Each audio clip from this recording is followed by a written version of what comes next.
What up, what up? Welcome on in to Inside Baylor Sports, the official daily podcast of Baylor Athletics. On today's show, we talk about the newest addition for Baylor men's basketball, Norchad Omier. We'll also discuss the new coaching staff for Scott Drew's program. All that and more coming up on the show. Don't forget you can catch Inside Baylor Sports every weekday. You can also watch the video version for free over at BaylorPlus.com and on the Baylor Athletics YouTube channel. Like, subscribe, rate, and review the pod. And follow Baylor Plus today on X, Instagram, TikTok, and Facebook. It's the official content network of Baylor Athletics. Think Netflix for your Baylor Bears. Download the app on your mobile device and sign up for your free 7-day trial today at BaylorPlus.com. It's Wednesday, It's Wednesday, May 8th, 2024. Justin Hoff alongside the Baylor Bear insider, Jerry Hill. Jerry, I just love basketball so much. I wanted to take it back to March. But Baylor men's basketball got a lot better. They officially signed, so we can talk about it. We can't talk about these new players until they sign on the dotted line in terms of that national letter of intent. And Norchad Omier coming to the Bears. And, man, he's quite the player. I mean, all-conference player, 17-10 last year, 6'7", 245, kind of a tweener, can play power forward, can play center. He brings a lot of versatility and flexibility to this team, an offensive player, but also really tough on the defensive end, a rebounder. I mean, basically everything you would have wanted, we got with Norchad Omier coming from Miami to the Baylor Bears. Yeah, I mean, coupled with Jeremy Roach, I mean, they have, really done the job in the portal, exactly what you needed, to kind of fill out this roster.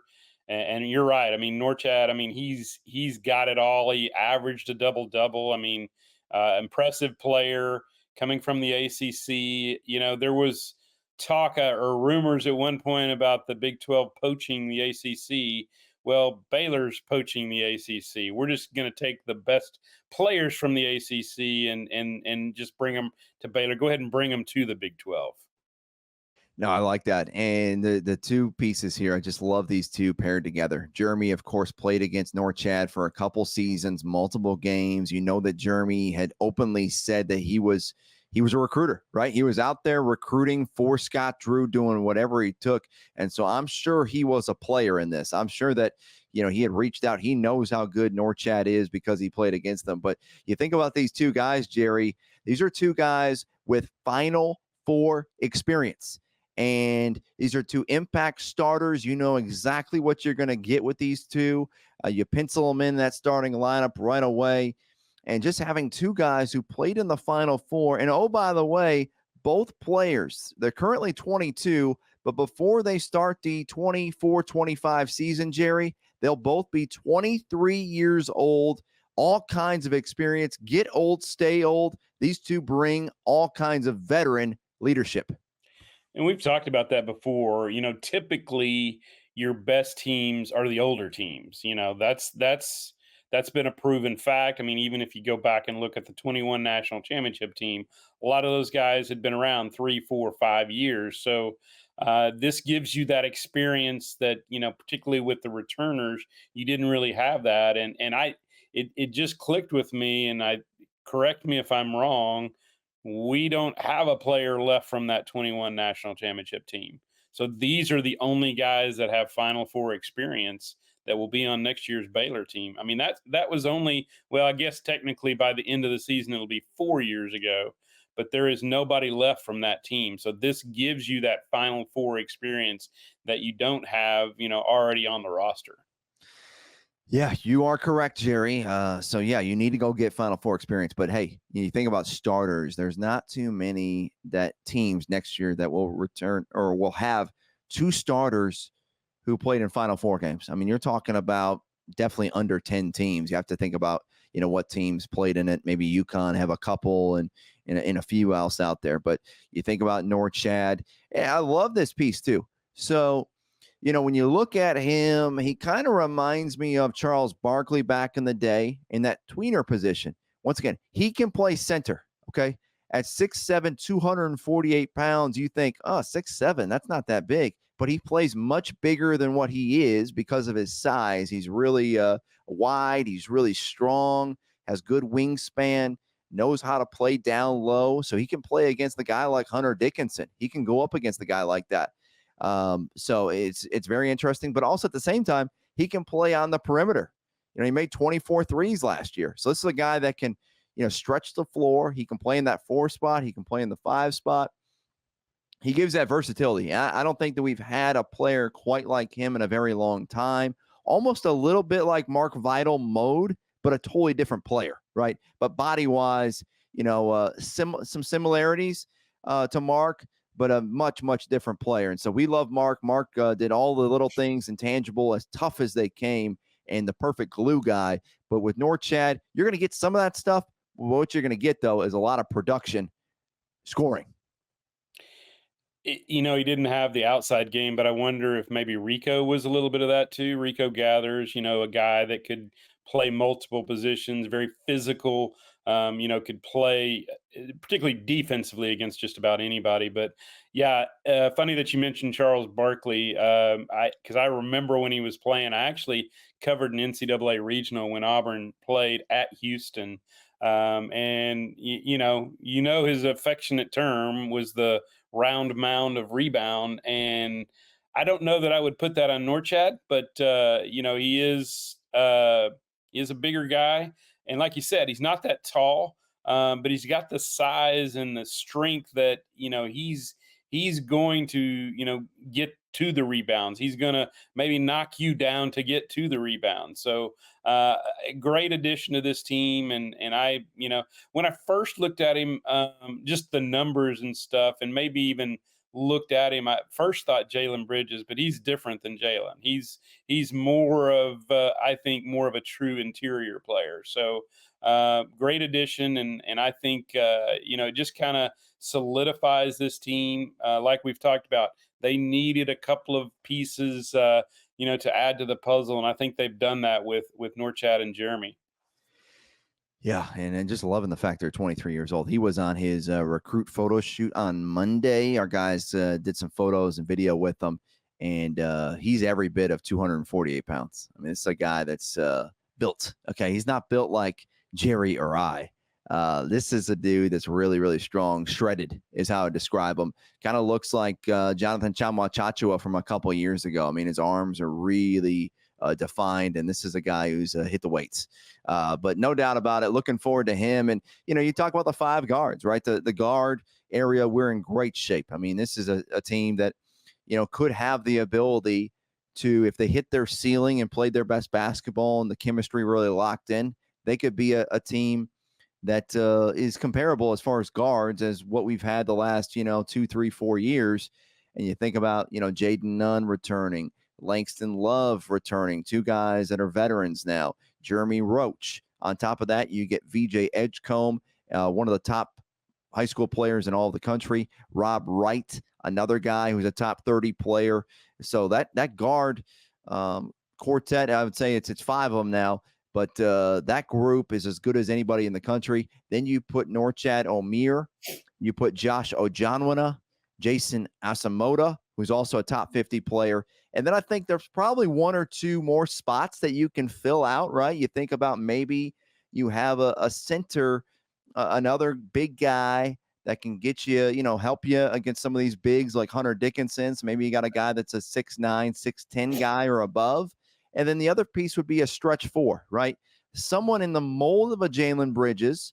Obviously, there's not many Jalen Bridges out there, okay? But someone who can stretch the floor, play some defense, and hit the outside shot. So there's 1 or 2 pieces I think that might be, just the final pieces to the puzzle. But this puzzle is pretty daggone close to being finished. And, it looks good. John Rothstein's got us in the top 5. We'll be as good as anybody in the country. And I'm not surprised because Scott Drew's leading our team. We knew that exactly would happen. When we talk about guards, I mean, that's that's usually the key in the NCAA tournament is your guard play, and certainly was in 21. When you had that group of guards, so I think it gives you a lot of confidence when you look at that group of guards and the talent they have. I mean, when you think about Jaden Nunn potentially being maybe the 3rd or 4th guy in that group, I mean that's pretty impressive. So I think this could be a really good team. And like you said, add a couple of pieces, maybe, a little bit more help on the front court. And I think you've got a roster that can play with anybody. and that can beat anybody. This is it already has the look of, a team that could, make a deep run in the NCAA tournament. You add a couple of those pieces, and then you're looking at, and I'm sure that they already have kind of that mindset, but you add a couple of those pieces, and you're talking about a national championship contender, which is where they want to be. Yeah, it's no surprise, right? Over the last 5 years, and this isn't sounding entitled or anything like that, but just looking at the straight facts. Over the last 5 years, there's no Power Six program that has a better winning percentage than the Baylor Bears. And of course, during that stretch, we won the 2021 national championship, 2 Big 12 titles. I mean, these are things that when you do that and you have a beautiful brand new facility like the Foster Pavilion, the newest Power Six facility in America, you're going to have guys, right? You're going to, and there's great buy-in from, our donor base and just everybody that's supporting Baylor men's basketball. Then you got a guy like Scott Drew, and then you got the pieces that he put together as far as a coaching staff. And man, I love this group. We're gonna miss John Jacobs. We're gonna miss Alvin Brooks III. Also Bill Peterson, Luke Simons. So there's some movement there, but particularly AB3 and John Jacobs. We'll miss those guys. But at the same time, the guys that we're getting here, Jerry, as we go through the coaching staff, they're going to provide some other things. And I think at the end of the day, this staff is going to be as good as this staff has ever been this next year. And so really excited for that. So let's jump into this staff, Jerry. Let's look at the guys who are returning staff first. And so we look at Jared Nunes. He's been around Scott Drew for a very, very long time. A Valpo guy. A great guy. Last couple of years got moved into an assistant coach role. He's now the veteran assistant on this team, the longest tenured coach for this group outside of Scott Drew, of course. But Jared Nunes returning, and Jay New, as they call him, defensively. That's kind of where his focus is. He's focused with the guard defensively. A top recruiter. I think the sky's the limit for him. I think he's really kind of coming into his own as an assistant coach, and I'm really excited to watch him elevate these next couple seasons. Just a great guy. I've never heard anyone say a bad word about Jared Nunes. He's as good as they come, and I'm really happy that he's on this staff and elevating. Yeah, and he, like you said, he's a guy that's been around Scott forever. Like he is now the longest tenured member of Scott's staff with 15 years, I believe. So has been around a lot and even goes back to the Valpo days. So Jared, he was a great addition when he came, but like you said, I think he's kind of grown with the position, and he's grown into, being a really good assistant coach. When you think about all the guys that Scott has lost in the last, even if you go back to Grant McCaslin leaving, I mean, they've had some quality coaches leave, but I think because of who he had hired in the past, you kind of had a good feeling. And because of what the program has done, you had a good feeling that Scott would be able to bring in some good coaches. But Jared already being here, I think that's a big key of having a guy, just some consistency, having a guy that has been around. So I think that's a big deal for this team next year.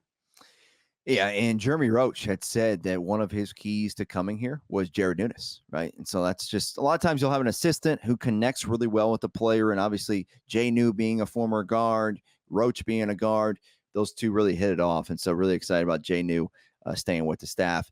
All right, let's keep it moving. Tweety Carter, promoted to assistant coach, and Tweety, obviously this is kind of a full circle moment for him because he was the first McDonald's All-American, first 5-star to commit to Baylor way back when. We don't need to say the year. It wasn't that long ago. Yeah, Jerry knows that. But Tweety moving to assistant coach, and I think once again he can work with the guards. But I think the piece to the puzzle with Tweety Carter that we're really going to see is recruiting.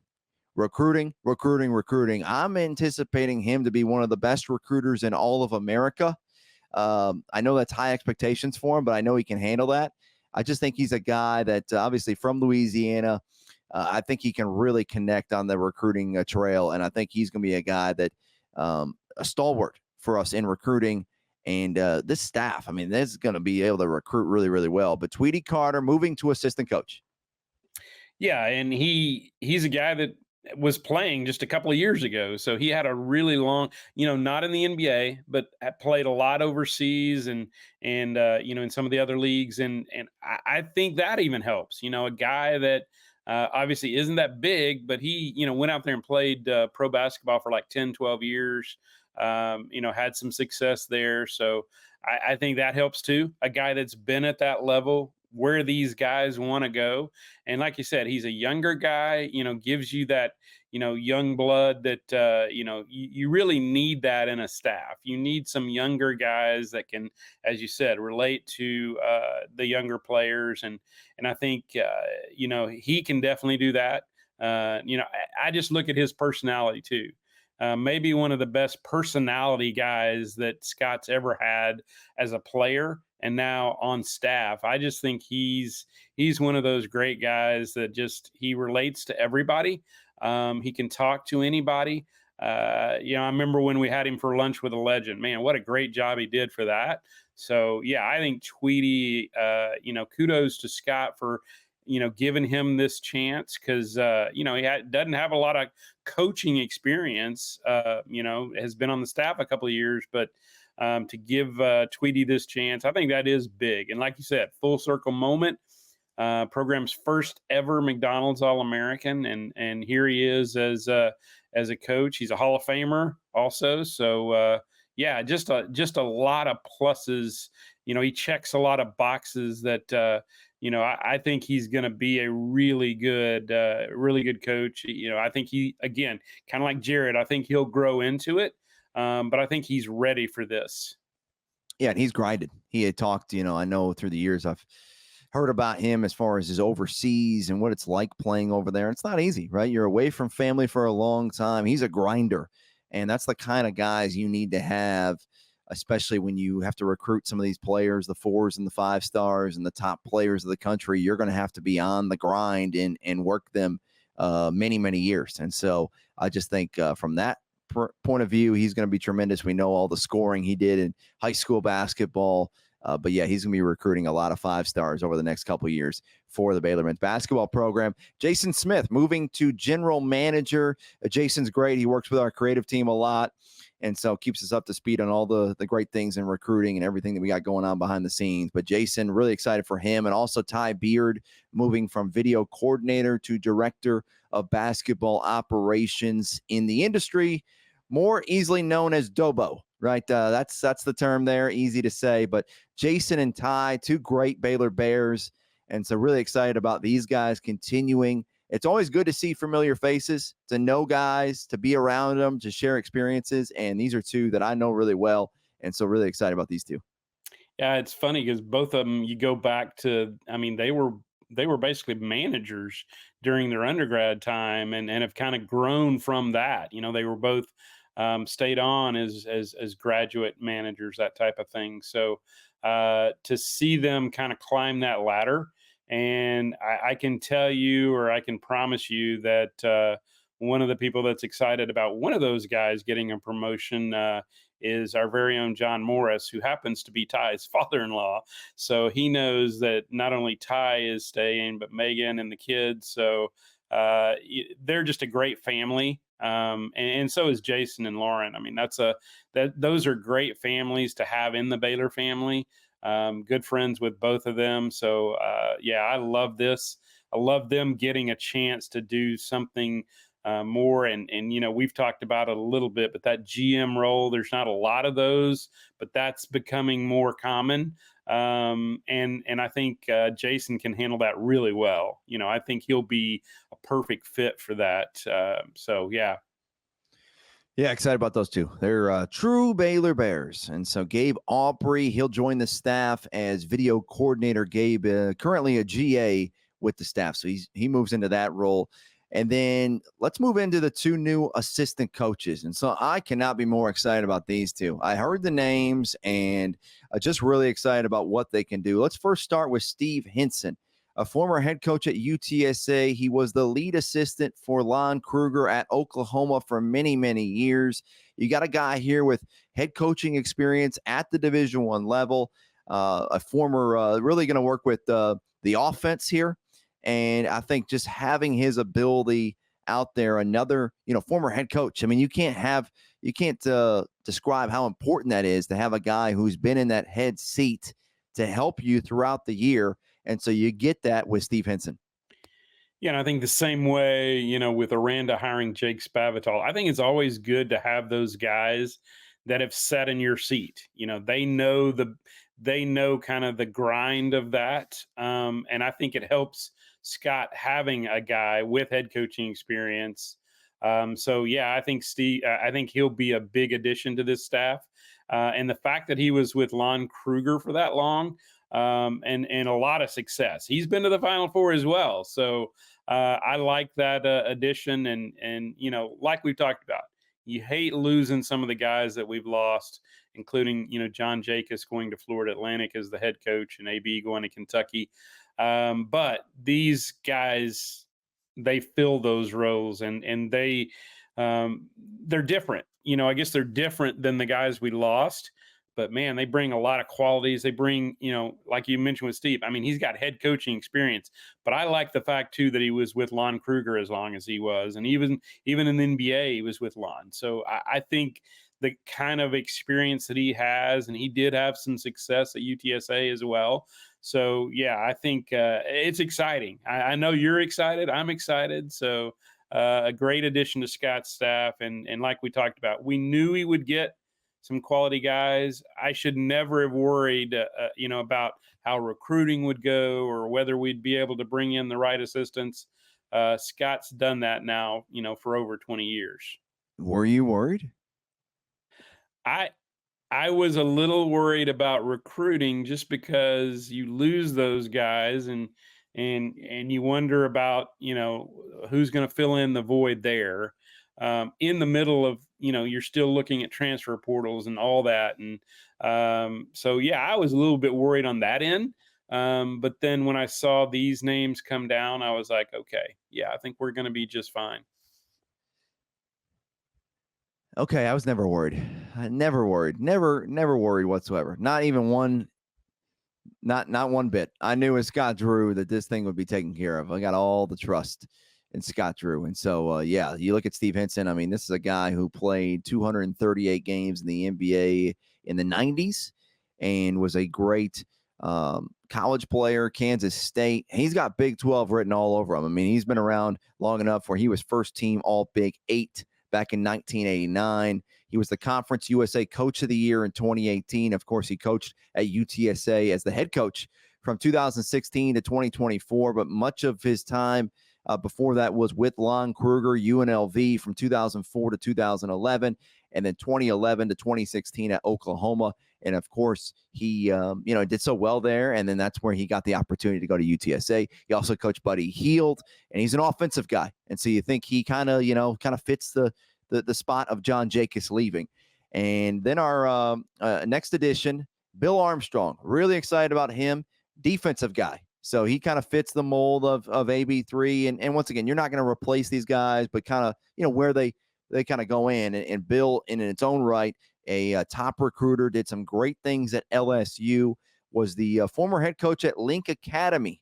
And that, of course, is where Jacoby Walter came from. So you're talking about a guy that was at one of the top high school programs in the country as the head coach. Before that was at LSU and was a tremendous coach there. They had a lot of success. He's also been a coach at Ole Miss, worked with guys like Marshall Henderson and other guys there. So this is a guy that can get after it on the recruiting trail, but brings that defensive knowledge and is really going to help this team moving forward.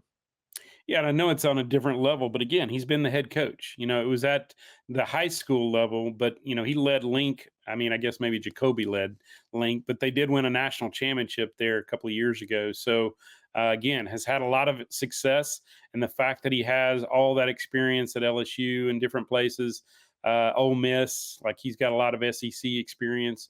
I think again, great addition. And I think too, he will be a great recruiter as well. So yeah, this is a great staff. I mean, when you look at it top to bottom, and the promotions, and Tweedy coming in as an assistant coach, I think when you look at it as a whole, you're like, wow, they've got a great staff. And you could say that, back 20 years ago, you didn't know as much about those guys 20 years ago. But this is, as Scott has grown, the staff has grown too. And these are guys, for the most part, that he probably couldn't have gotten 20 years ago. So these are really qualified, great assistant coaches that are going to do a great job here at Baylor. Lead us back to the Final Four and another national championship. How about that, Justin? That's how much confidence I have. I was worried. Now I'm not worried. And by the way, going back a little bit, when you were talking about Norchad being ripped, you don't consider me ripped. I don't. And I don't think I've seen pictures of you in your 20s or late teens. So maybe there was an opportunity for you one day to be ripped. I was never. I always wanted to be, but just didn't have the work ethic in the weight room. I guess weights didn't like me. So, hey, there's still time for me, right? I can still get ripped. I'm only 36. Yeah.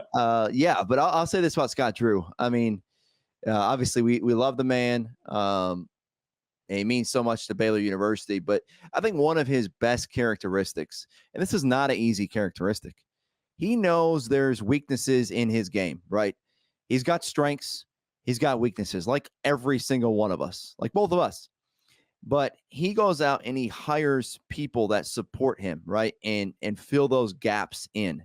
And I think just knowing, like, he puts so much effort into supporting the people around him and making sure that, that support group is really strong. And so you got to get the players, yes, and we have those.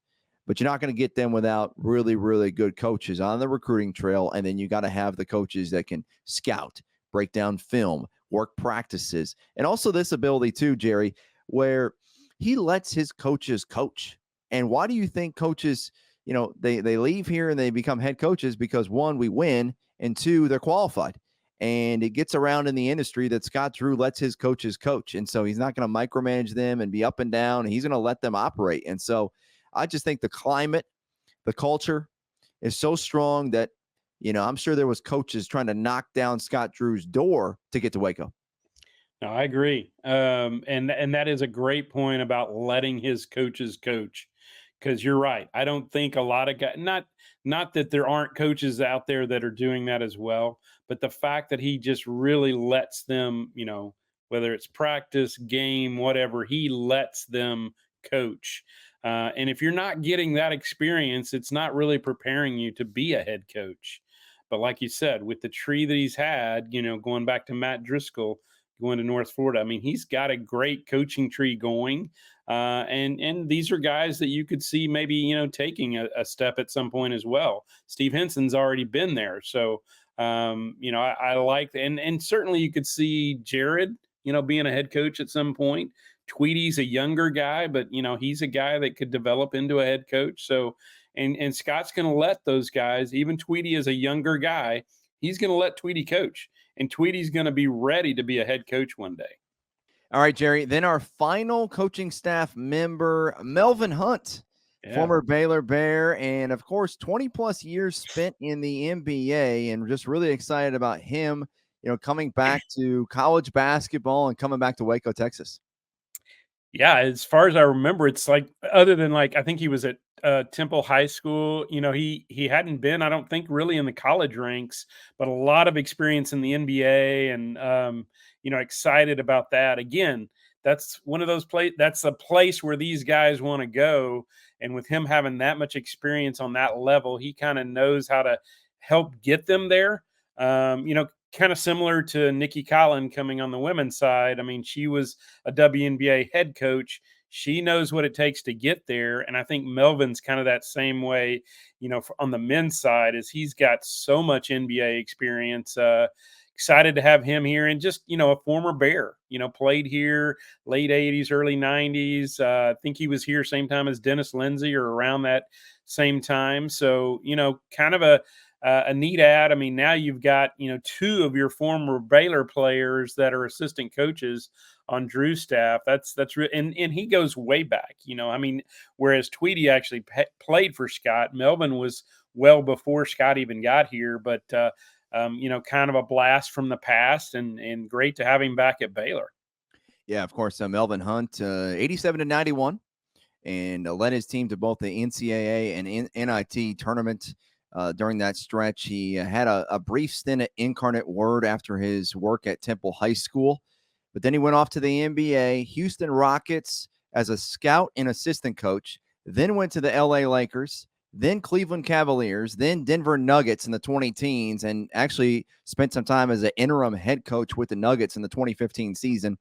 Then the Dallas Mavericks, 15 to 18, and then 18 to 21 with the Atlanta Hawks. So you're talking about a guy with some wealth of experience. I know during Vet Week, I've seen him around, right? He's come back late July, early August to be with the guys. So he's been close to the program. Of course, his daughter, Brea, played a volleyball here. And just one of those guys. I know he's at the parade. And so he's been around the program. But to get someone with his experience, his pedigree in the NBA, Bill Peterson did a lot of work with some of the NBA guys because of his past. And so I think Melvin Hunt can fit that role nicely. Also be an assistant coach, help you in scouting, obviously in-game coaching as well. Just a wealth of knowledge over there on that bench. Yeah, and I think Carroll Dawson might have been the one that gave him the start with the Rockets initially, former Baylor head coach from way back. So Carroll kind of gave him that start in the NBA, opened the door. But then Melvin, I mean, that's a pretty lengthy career in the NBA to be an assistant coach for that long. I believe he might have been with LeBron at one point or maybe a couple of points. So, he's obviously worked with the best in the game. And I think he'll just bring a lot to, I don't know specifically what he'll work with, but man, he brings a lot of experience on the highest level. So yeah, I think bringing Melvin back, that's a huge hit. And Melvin, Jerry, is not a stranger to you. You have a past with him.